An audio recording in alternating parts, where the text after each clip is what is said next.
Bárbara López, profesora de Historia del Arte de la Facultad de Ciencias de la Educación y Humanidades, nos va a hablar de los diferentes aspectos de sitios concretos de la catedral relacionados con el tardogótico y con el Renacimiento, en concreto la Capilla de Caballeros, la Capilla Barba o la Capilla de los Apóstoles, donde se encuentra. Va a ser una conferencia, la verdad, muy enriquecedora. Que la disfrutéis. Agradezco a la Semana de Música Religiosa, a Miguel Ángel Valero y a la Catedral de Cuenca la oportunidad de hablarles de la renovación y la modernidad en la catedral, espacios funerarios en transición. Se atribuye a Schilling la evocadora y metafórica consideración de la arquitectura como música solidificada, una idea que Goethe retoma y reinterpreta, esta vez en forma de paradoja, refiriéndose a la arquitectura como un arte musical silencioso. Ambas ideas emparentan estos dos ámbitos artísticos desde el disfrute de la experiencia estética que siente el espectador cuando se sumerge en las singulares emociones que concitan la música y la arquitectura. Los vínculos entre estas dos artes han estado muy presentes desde la antigüedad en la historia del arte. Pensemos en la multidimensionalidad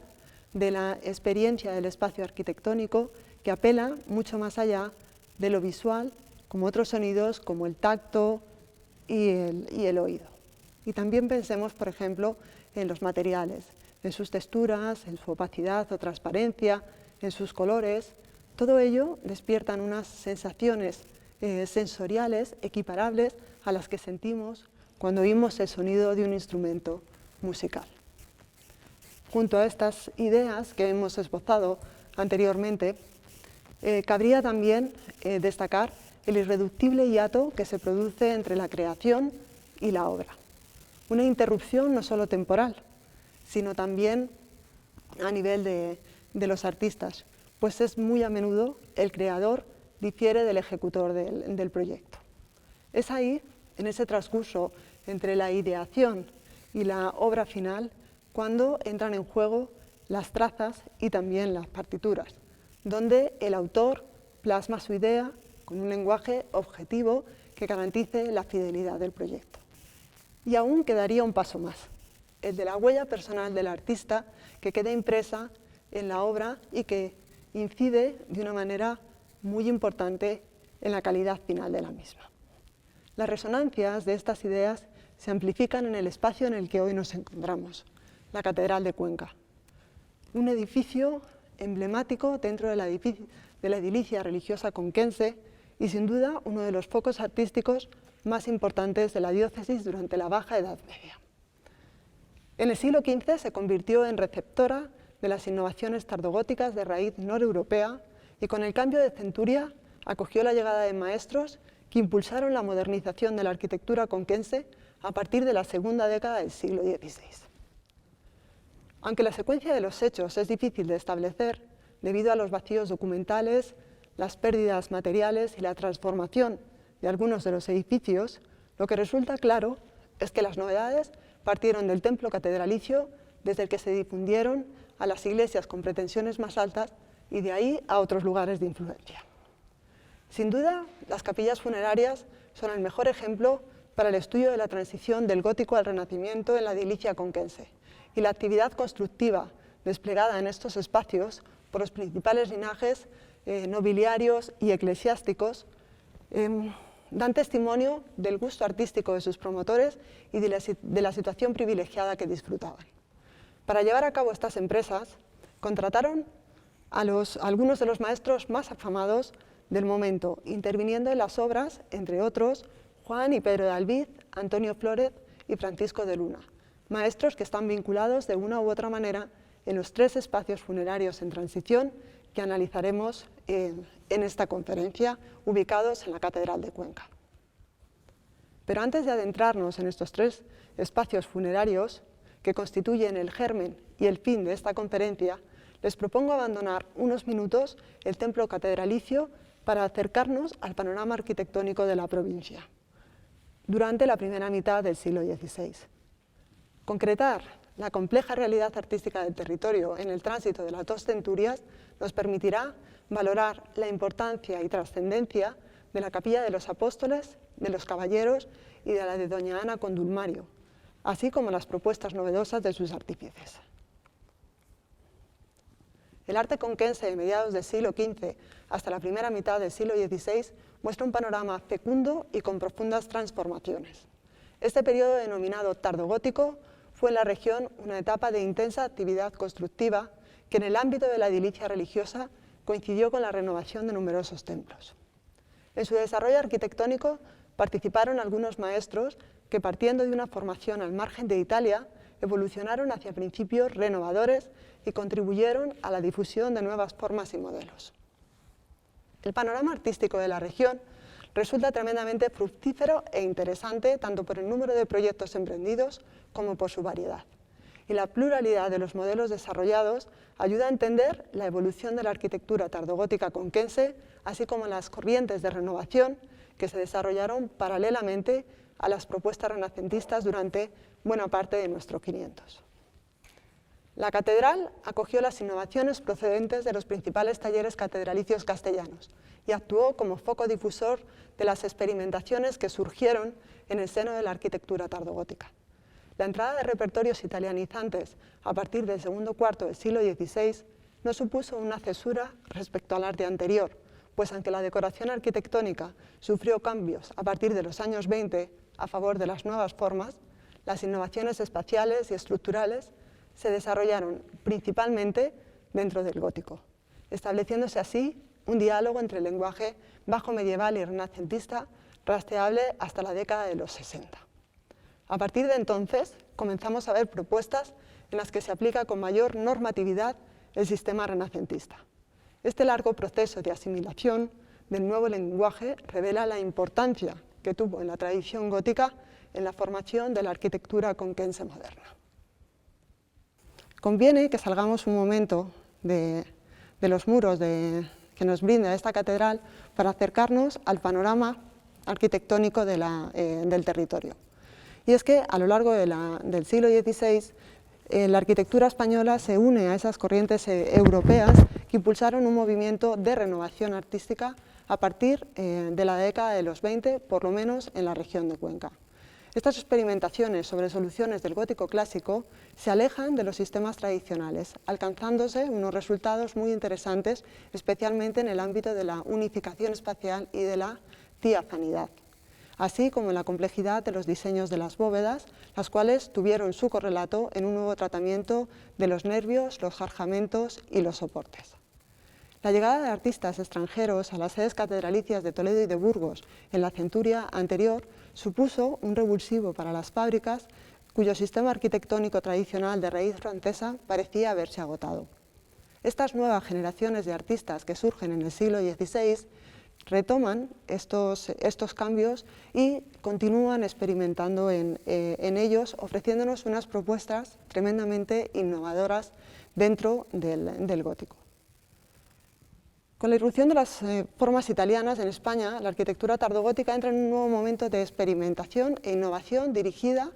por estos maestros que buscan renovar las formas de sus predecesores. Para ello utilizan dos vías que cronológicamente discurren paralelas, pero que estilísticamente se muestran divergentes. Por un lado, encontramos unos maestros que optan por la experimentación espacial y por la desornamentación de los edificios. Y por otra, encontramos estos otros maestros que, manteniendo una estructura espacial gótica, lo que hacen es recubrir algunos de los elementos de los edificios con una máscara de motivos italianizantes. Paralelamente, encontramos otros arquitectos que asumen plenamente la normatividad del arte renacentista, los principios de su sistema constructivo y decorativo, así como una nueva forma de entender la actividad constructiva y la propia arquitectura. Uno de los fenómenos que caracteriza la arquitectura religiosa es el desarrollo de los espacios privilegiados de carácter funerario. Y una de las manifestaciones más interesantes que se producen en Cuenca es la conversión de la cabecera de los templos en panteones de las élites nobiliarias y eclesiásticas. Las fundaciones de San Bartolomé en Belmonte, de la Santa Cruz en Carboneras de Guadalzahón, o en la propia capital, el convento de San Francisco, hoy desaparecido, y el convento de San Pablo, ejemplifican perfectamente este momento. En ella se fusionan lo religioso y lo litúrgico, con lo funerario, consiguiéndose la centralización espacial a través de unas bóvedas de crucería de diseños complejos adaptados a un espacio ochavado o cuadrado. El desarrollo y la experimentación de estas capillas determinaron los cambios que se produjeron en la arquitectura funeraria privada. La capilla de la Asunción de Villascusa de Haro, fundada por el obispo don Diego Ramírez de Villascusa a principios del siglo XVI, es el ejemplo más destacado de la diócesis. A pesar de ello, sus planteamientos, que parten de un modelo ochavado, concebido como una entidad estructural y volumétrica independiente del templo, vinculado con las grandes capillas centralizadas castellanas, no tuvo una trascendencia en el territorio o la trascendencia esperada, imponiéndose en la diócesis la planta cuadrada o rectangular cubierta con bóvedas de crucería en unas capillas que se adosan a los templos parroquiales o catedralicios, como en el caso de las obras que nos ocuparemos a continuación. Después de este recorrido por algunas de las mejores muestras del tardogótico de la región, regresamos a la catedral para ocuparnos de 3 espacios funerarios que, a nuestro juicio, ejemplifican el momento de hibridación del que hemos estado hablando, así como las 2 vías de experimentación arquitectónica que los maestros utilizaron para modernizar un lenguaje gótico que previamente se había modernizado ya en sus planteamientos. Estos 3 espacios funerarios privados son la Capilla de los Apóstoles, la Capilla de los Caballeros y la de Doña Ana con Dulmario. La elección, al menos en lo que concierne a 2 de ellas, no se debe únicamente a la importancia arquitectónica y a su soberbia arquitectura. A lo anterior se unen los vínculos existentes entre ellas, pues en su concepción y ejecución participaron de una u otra manera 4 de los maestros más relevantes en el proceso de renovación y modernización de la arquitectura conquense. Nos estamos refiriendo a Juan y Pedro de Albiz, a Francisco de Luna y a Antonio Flórez. La Capilla de los Apóstoles, en la que nos encontramos, es la primera de las 2 obras albiceñas de las que nos ocuparemos a continuación. Su diseño y construcción estuvo a cargo de Juan de Albiz y es la única obra en la que el maestro trabajó con independencia de su hermano y en colaboración con Antonio Flórez y Francisco de Luna. Los trámites para la venta del sitio se iniciaron en noviembre de 1526, pero hasta diciembre de 1527 no se concedió la licencia definitiva para su conclusión. El proceso se dilató debido a las contradicciones de algunos de los miembros del Cabildo, especialmente del doctor Muñoz y del arcediano de Moya, Miguel de Carrascosa, quien también pretendía el espacio. Las alegaciones que esgrimieron estos 2 personajes se fundamentaban en cuestiones económicas y en el incumplimiento del contrato, pues el chantre quería elevar su capilla por encima de las luces de la nave de la epístola, condición que quebrantaba el acuerdo inicial con el Cabildo. Esto se puede ver claramente en la parte desde las naves, cómo estas luces se cubrieron y cómo, después de la Junta de Maestros que se celebró el 19 de marzo de 1527, en la que comparecieron, entre otros, Francisco de Luna, el propio Juan de Albiz, maese Pedro de la Mota y Sancho de Castañeda, y en la que manifestaron la importancia de cerrar estas luces de las naves de la catedral, porque para lograr esa simetría que debía de tener este espacio, según los anchos y la largura de los 2 tramos en los que se ubicaría la capilla, era necesario subir las bóvedas por encima de las luces de la catedral. Además, alegaban que las ventanas que se abrirían en el muro meridional de la capilla darían luz suficiente a esta zona de las naves de la catedral. A pesar de la aprobación de los cambios por parte del Cabildo, don Miguel de Carrascosa siguió insistiendo en empujar por este espacio, lo que obligó al chantre García de Villarreal a subir la puja inicial por el sitio y ofreció finalmente 410 ducados, más 50 ducados más, para hacer una casa para la emparedada que en esos momentos habitaba en el lugar que ocuparía la sacristía de esta capilla. Finalmente, el 22 de septiembre de 1528, se otorgó la carta de pago y finiquito, momento en el que las obras habrían concluido. El contrato entre García de Villarreal y los maestros se protocolizó el 22 de marzo de 1527. Juan se encargó de la dirección de la obra y del diseño, así como de las condiciones. Albid concibió un espacio a través de 2 tramos rectangulares cubiertos con bóveda de crucería compleja que apoyan en 6 pilastras, de cuya menuda decoración, a base de motivos clásicos, se ocuparía Flórez. Un friso liso articula el interior en 2 niveles y por encima de él 2 ventanas abocinadas abiertas en el muro meridional dan luz a la capilla. Frente a ellas, el comulgatorio y la puerta de acceso, cuya traza debemos a Luna. Una sacristía junto al altar mayor y una tribuna completan su arquitectura. Y para su enterramiento, el chantre eligió una sencilla lauda de piedra situada junto a las gradas del acceso al altar principal. Si nos fijamos en la bóveda, que es probablemente uno de los elementos arquitectónicos más impresionantes y emblemáticos de este espacio, vemos que la plementería presenta el característico despliegue ortogonal y cupuliforme de los Albid, pero se aleja en cuanto al diseño de esos dibujos o bóvedas tan particulares a base de motivos florales que en esta ocasión Juan lo que hace es eliminar los lóbulos en torno al polo y disponer los combados entre los terceletes, uniendo las claves en un juego de curva y contracurva hacia el exterior de la bóveda. Su sentido decorativista aparece en las claves, los vanos y los soportes de filiación renacentista, y la heráldica del fundador se concentra en los medallones que apoyan sobre los capiteles y en las claves centrales y en las de los formaletes que el maestro dispuso en forma de escudos. En ocasiones, su producción ha sido calificada de retardataria, por la utilización de métodos proyectivos góticos y su preferencia por las bóvedas de crucería. Las novedades de sus abovedamientos y la ornamentación italianizante del espacio funerario villarrealense se han visto como una demostración del interés del artista por las nuevas formas, pero cuyo resultado no es del todo satisfactorio. No puedo más que disentir de estas afirmaciones, pues incluso esta temprana obra en el territorio presenta innovaciones que tendrán importantes repercusiones en la arquitectura conquense. El sistema renacentista no fue entendido por Juan, el más italianizante de los 2 hermanos, como un elemento modulador del espacio, sino como una combinación libre de elementos cuyo uso tenía un carácter más decorativo que estructural.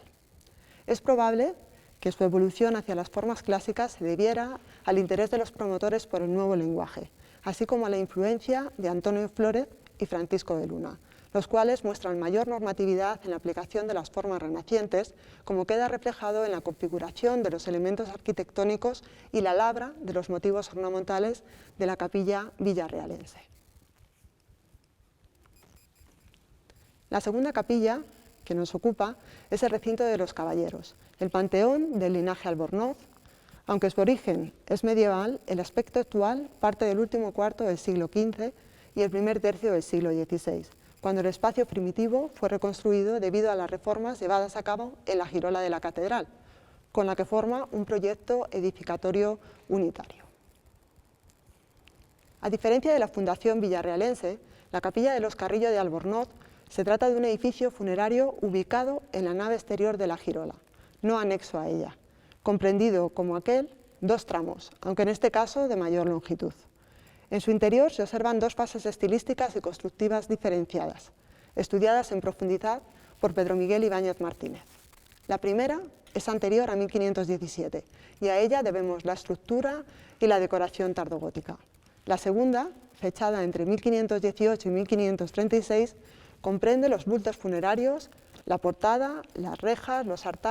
altares y las pinturas, todo ello con un lenguaje renacentista.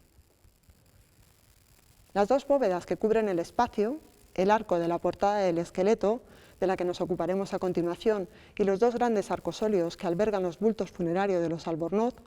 debieron construirse en torno a 1507 y 10 años más tarde, don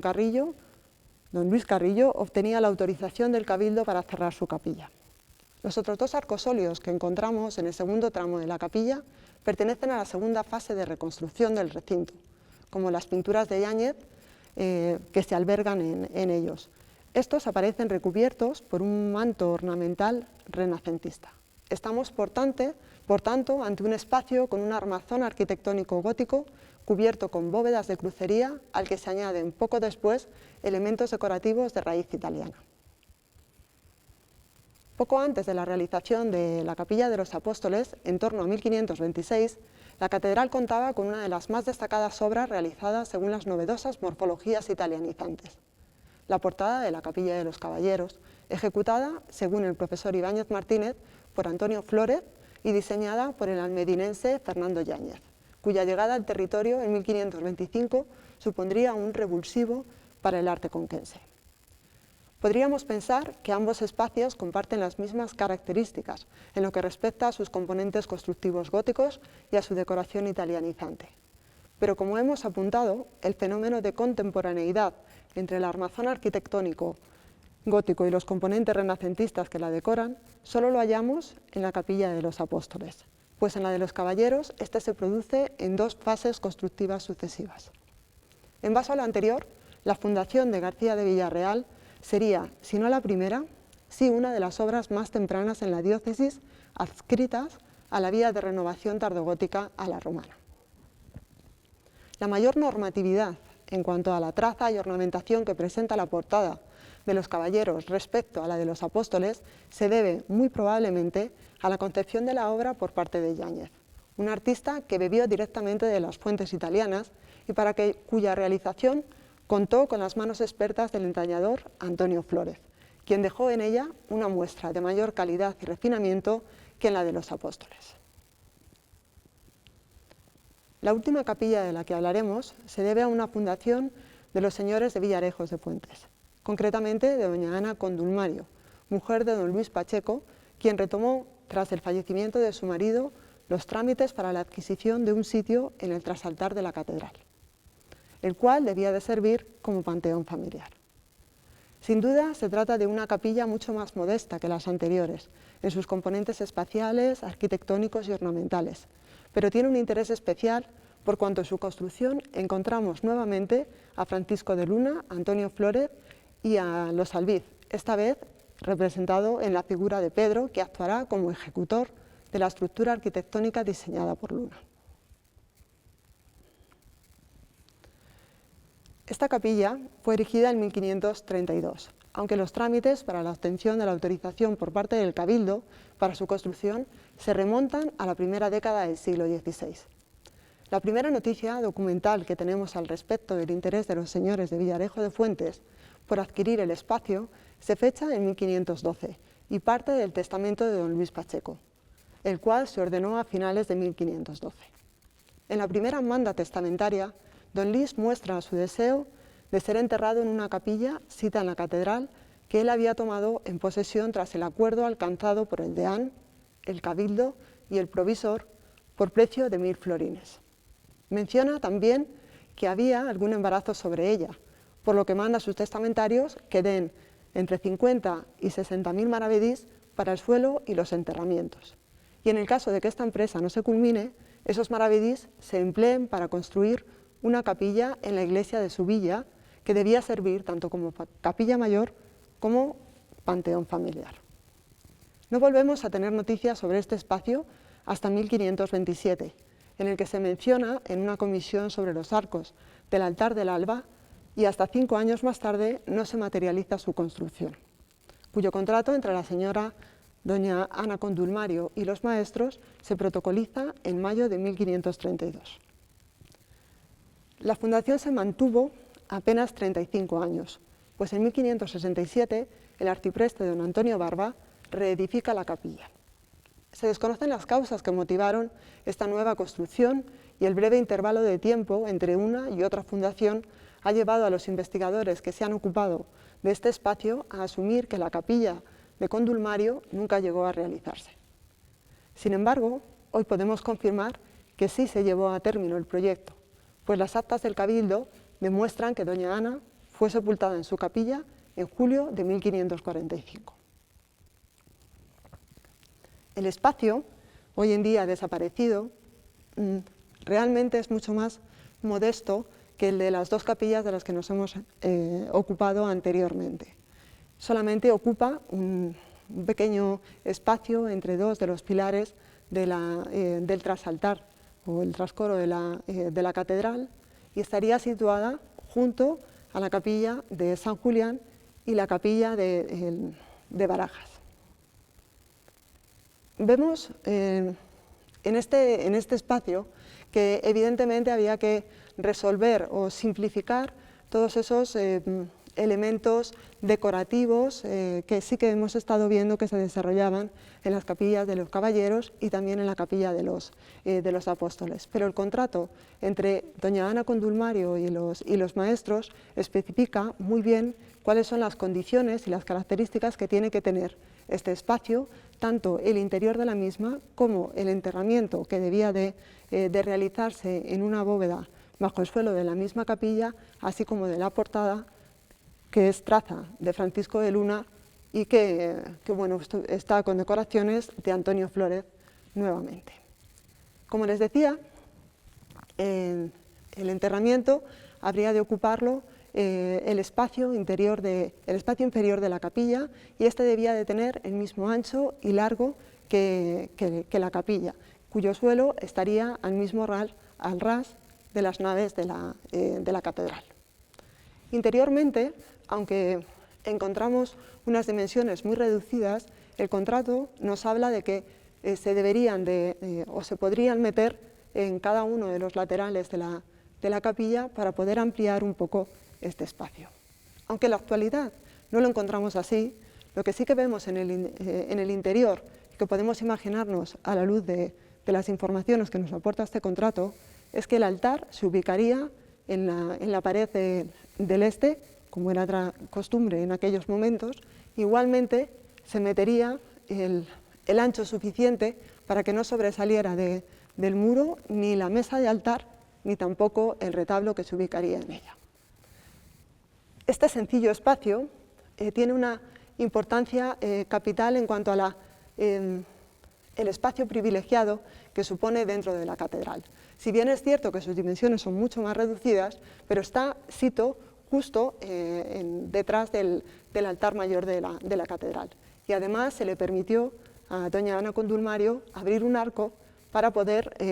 oír misa desde su propia catedral. Un arco que debería de tener las dimensiones suficientes para poder oír misa también desde las naves de la girola.